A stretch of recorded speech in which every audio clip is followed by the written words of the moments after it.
बच्चों, welcome to my channel Verma study 2020 book लाना।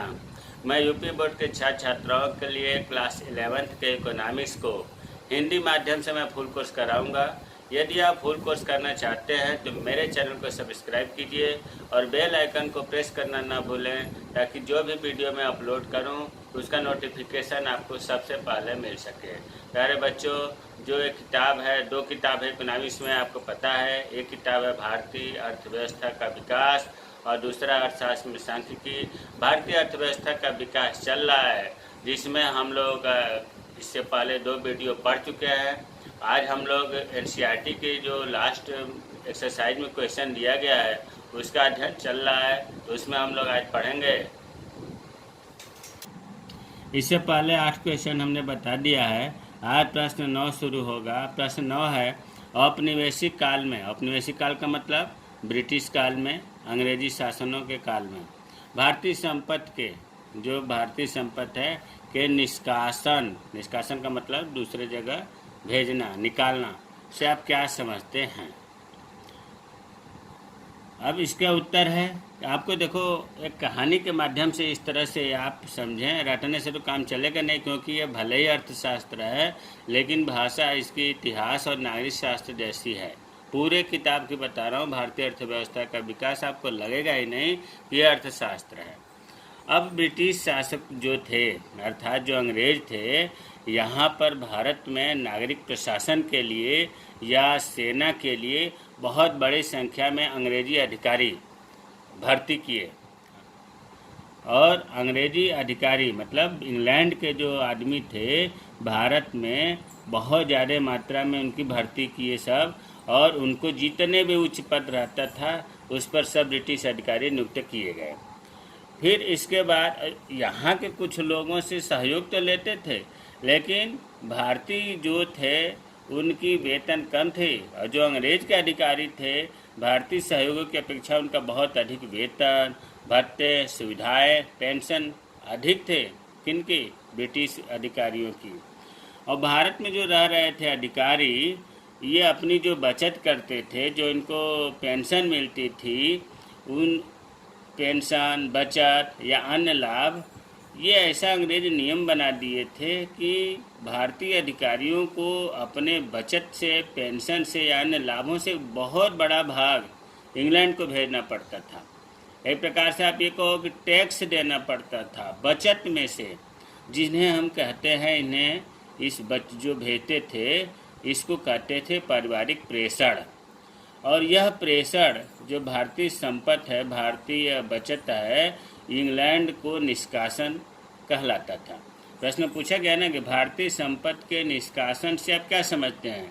तो भारतीय संपत्ति के निष्कासन का अर्थ ये हुआ कि भारत के अधिकारी अपने बचत, पेंशन और अन्य लाभों का एक बड़ा हिस्सा इंग्लैंड को भेजते थे। अब चीज़ क्लियर हो गया। भारतीय अधिकारी अपने बचत, पेंशन व अन्य लाभों को एक बड़े भाग को इंग्लैंड भेजते थे।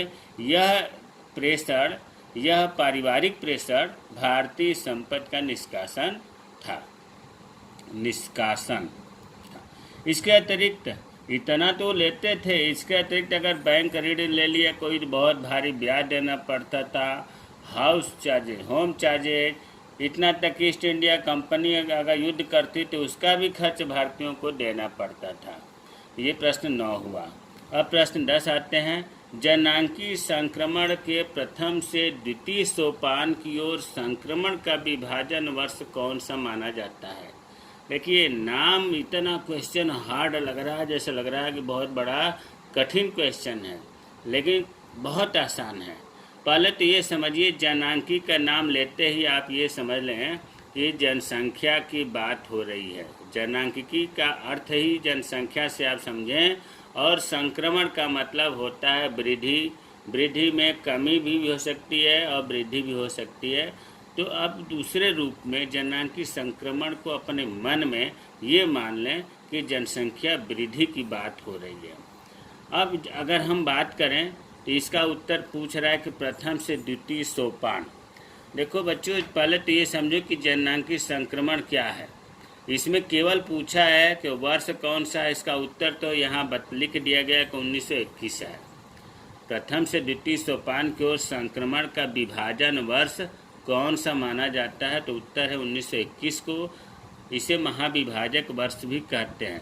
लेकिन इतने से रटने से काम नहीं चलेगा, थोड़ा सा जब हम इसके बैकग्राउंड को जान जाएंगे तो ये हमेशा के लिए याद हो जाएगा और आसानी से याद रहेगा ही। तो सबसे पहले जननांकी संक्रमण किसे कहते हैं?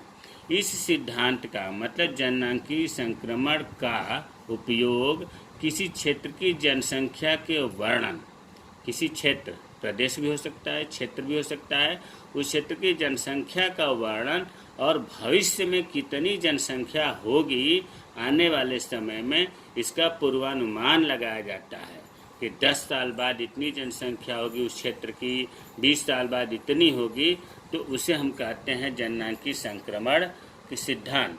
तो अब आपको क्लियर हो गया होगा कि जननांकी संक्रमण सिद्धांत के अंतर्गत किसी क्षेत्र की जनसंख्या का वर्णन होगा और भविष्य में उस क्षेत्र की जनसंख्या का पूर्वानुमान लगाया जाता है। अब देखो यहाँ लिखा था प्रथम से द्वितीय सोपान। पहले आप ये जानो कि जननांकिकी संक्रमण के सोपान, जिसको अभी हमने बताया था कि जननांकिकी का मतलब जनसंख्या से समझिए और संक्रमण का मतलब वृद्धि समझिए, और सोपान को हम अवस्थाएं स्टेज भी कह सकते हैं। तो इस हेडिंग का दूसरा नाम ये भी हो सकता है कि जनसंख्या वृद्धि की प्रावस्थाएं। तो अब जननांकिकी संक्रमण के सोपान 4 होते हैं। यहाँ केवल प्रथम से द्वितीय की बात होती है, लेकिन 4 होते हैं और 1901 से 1921 को सोपान 1 कहते हैं और 1901 से 1921 का नाम है जनसंख्या वृद्धि की स्थिर अवस्था। ध्यान दो, स्थिर का मतलब होता है एस्टेब्लिश। इसका मतलब हुआ कि 1901 से 1921 के बीच में जनसंख्या वृद्धि स्थिर रही, बढ़ी नहीं। लेकिन यहाँ ध्यान ये देना है कि 1901 से नहीं बल्कि 1911 से 21 में, लास्ट दशक में, इसके दौरान स्थिर ही नहीं रही, बढ़ने के स्थान पर कम हो गई, ऋणात्मक हो गई। 31% जनसंख्या घट गई। कब? 1911 से 21 में। तो अब हम ऐसे भी कह सकते हैं कि 1901 से 1921 के बीच में स्थिर अवस्था रही। लेकिन ये मानकर मन में याद रखिए कि 11 से 21 में स्थिर से भी नीचे हो गई, बढ़ने के स्थान पर कम हो गई। अब 1921 तक तो आपको याद हो गया कि सोपान 1 कहते हैं या जनसंख्या वृद्धि की स्थिर अवस्था कहते हैं। अब अगला स्टेज सोपान 2 है, 1921 से 1951 तक बोला जाता है। इसको कहते हैं जनसंख्या की स्थिर वृद्धि अवस्था। यह स्थिर तो है लेकिन वृद्धि भी हो रही है, यहाँ वृद्धि नहीं था, स्थिर वृद्धि अवस्था। प्यारे बच्चों, 1921 से पहले, मतलब देखो अभी यहाँ बताया था ना कि 11 से 21 में जनसंख्या ऋणात्मक हो गई, निगेटिव हो गई, और 21 से बढ़ने लगी। कम बढ़ी वो अलग बात है, लेकिन बढ़ने लगी। तो 1921 ऐसा वर्ष है, इसे विभाजक वर्ष बल्कि महाविभाजक वर्ष कहा जाता है, क्योंकि 1921 से पहले जनसंख्या ऋणात्मक थी और 1921 के बाद जनसंख्या में वृद्धि होने लगी। इसीलिए 1921 को महाविभाजक वर्ष कहते हैं। अब दूसरा स्टेज जो है 1921 से 1951, इसमें स्थिर वृद्धि हुआ, सोपान 2 होता है। अब सोपान 3 आते हैं 1951 से 1981 तक। इसे हम जनसंख्या विस्फोट की अवस्था कहते हैं, अर्थात इस वर्षों के अंदर सोपान 3 में जनसंख्या में बहुत तीव्र वृद्धि हुई, बहुत तीव्र, इसीलिए जनसंख्या विस्फोट कहा जाता है। सोपान 4 में आते हैं 1981 से लेकर के वर्तमान तक जो अवस्था है उसे सोपान 4 कहते हैं। इसमें जनसंख्या वृद्धि दर उच्च तो है लेकिन मंद गति से घटने लगी। प्यारे बच्चों, घटने लगी का मतलब टोटल जनसंख्या के घटने की बात नहीं हो रही, यहाँ ध्यान देने की बात है। जनसंख्या वृद्धि दर तो उच्च है, लेकिन जो वृद्धि दर है उसमें कुछ ब्रेक लग गया है, मंद गति से वृद्धि हो रही है। तो अब भी जनसंख्या वृद्धि दर उच्च, लेकिन पहले की अपेक्षा मंद गति से हो रही है। तो हमें उम्मीद है कि जननांकिकी संक्रमण किसे कहते हैं, जननांकी संक्रमण के चारों सोपान जो हैं उनके वर्ष, उनके नाम उनके अर्थ समझ में आ गया होगा। अब 11वां, औपनिवेशिक काल में मतलब ब्रिटिश काल में, अंग्रेजों के काल में भारत की जनांकिकी अर्थात जनसंख्या स्थिति का एक संख्यात्मक चित्र प्रस्तुत करें। मतलब जब अंग्रेज थे, अंग्रेज कब थे? 1947 से, स्वतंत्रता से पूर्व 200 साल तक उन्होंने राज्य किया। उस 200 सालों में जनसंख्या की स्थिति क्या थी भारत में, इनके संख्यात्मक मतलब आंकड़ों सहित प्रस्तुत करने को उत्तर मांग रहा है। तो ये चीज़ पहले बताया गया है। देखो, इस औपनिवेशिक काल में भारत में पहली जनगणना 1872 में हुई थी, लॉर्ड मेयो के शासनकाल में हुई थी, लेकिन यह अपूर्ण थी। मतलब ये सरकारी तौर पर नहीं था, ये कुछ क्षेत्रों के लिए था, अपूर्ण थी। भारत के नियमित जनगणना, व्यवस्थित जनगणना, पूर्ण जनगणना 1881 में लॉर्ड रिपन के शासनकाल में हुई थी और तब से 1881 के बाद प्रत्येक 10 वर्ष पर जनगणना होती रही है। अभी पिछला जनगणना जो हुआ भारत की 2011 में हुआ, अगली जनगणना 10 साल बाद 2021 में होगी। 1911 से 21 में अभी आपको बताया गया था ऊपर सोपान में, 1911 से 21 के दशक में जनसंख्या वृद्धि दर न्यूनतम रही, फिर 1921 से बढ़ने लगी। इसलिए 1921 को महाविभाजक वर्ष कहा जाता है, जो अभी ऊपर हमने बताया था। साक्षरता दर ब्रिटिश शासनकाल में बहुत कम थी, 16% से भी कम थी, और महिलाओं की तो नगण्य थी, न के बराबर थी। महिलाओं की साक्षरता दर मात्र 7% थी। शिशु मृत्यु दर बहुत ज़्यादा थी। यह चीज़ बता दूं कि जो 16% साक्षरता दर थी वो ब्रिटिश शासनकाल में थी, वर्तमान में 74%। 2011 की जनगणना के अनुसार भारत की साक्षरता दर 74% है। शिशु मृत्यु दर 218 प्रति हजार, 1000 शिशु में 218 शिशु बच्चे मर जाते थे। आज शिशु मृत्यु दर जो है वो 40 है। वर्तमान में 2011 के जनगणना के अनुसार 40 प्रति हजार है। औसत जीवन प्रत्याशा 44 वर्ष थी। कब? ब्रिटिश शासनकाल में औसत लोग 44 वर्ष जीते थे, जबकि इस समय 2011 के जनगणना के अनुसार 68 ईयर जीवन प्रत्याशा दर है। अगला है 12वां क्वेश्चन, स्वतंत्रता पूर्व भारत की जनसंख्या। ध्यान दो, स्वतंत्रता पूर्व मतलब अंग्रेजों के शासनकाल, ब्रिटिश शासनकाल, औपनिवेशिक शासनकाल की बात हो रही है। जनसंख्या की व्यावसायिक संरचना की प्रमुख विशेषताएं बताइए।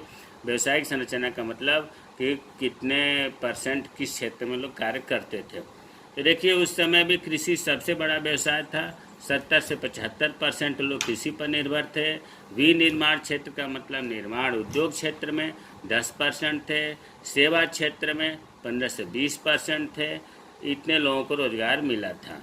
इस काल में क्षेत्रीय विषमताएं बहुत थी। क्षेत्रीय विषमताओं का मतलब ये हुआ कि किसी क्षेत्र में कृषि के लोग ज़्यादा थे, किसी क्षेत्र में उद्योग के लोग ज़्यादा थे। इसे कहते हैं क्षेत्रीय विषमताएं। मद्रास प्रेसिडेंसी के कुछ क्षेत्रों में कृषि पर निर्भरता कम थी। अभी हमने बताया ना कि कुछ क्षेत्रों में कृषि के लोग कम थे करने वाले, विनिर्माण क्षेत्र के। यही चीज़ है कि मद्रास प्रेसिडेंसी में कृषि पर निर्भरता लोगों की कम थी, लेकिन विनिर्माण तथा सेवा क्षेत्र में महत्व ज़्यादा था मद्रास प्रेसिडेंसी में। और वहीं दूसरी ओर पंजाब, राजस्थान एवं उड़ीसा में कृषि क्षेत्र में लोग ज़्यादा थे और श्रमिकों की संख्या में वृद्धि हो रही थी। मतलब कृषि क्षेत्र ज़्यादा था, जबकि मद्रास प्रेसिडेंसी में कृषि क्षेत्र पर निर्भरता कम थी, उद्योगों की ज़्यादा थी। 13वां, स्वतंत्रता के समय भारत के समक्ष उपस्थित प्रमुख आर्थिक चुनौतियों को रेखांकित करें। ये घुमा फिरा करके वही क्वेश्चन है कि स्वतंत्रता के समय जब आज़ादी मिली उससे पहले भारत के समय क्या समस्याएं थी, विशेष तौर से आर्थिक समस्याएं। तो आपको हर पॉइंट का जो समस्याएं थी यहाँ है कि पहला, कृषि क्षेत्र में निम्न उत्पादकता होती थी। क्यों निम्न उत्पादकता होती थी? क्योंकि यहाँ जो भू व्यवस्था प्रणाली थी वो अंग्रेज़ों के द्वारा निर्धारित थी। बहुत उसमें टैक्स ज़्यादा, आधे से अधिक देना पड़ता था। इसलिए लोग कृषि उत्पादकता छोड़ दिए, खेती करना छोड़ दिए और निम्न उत्पादकता होने लगी।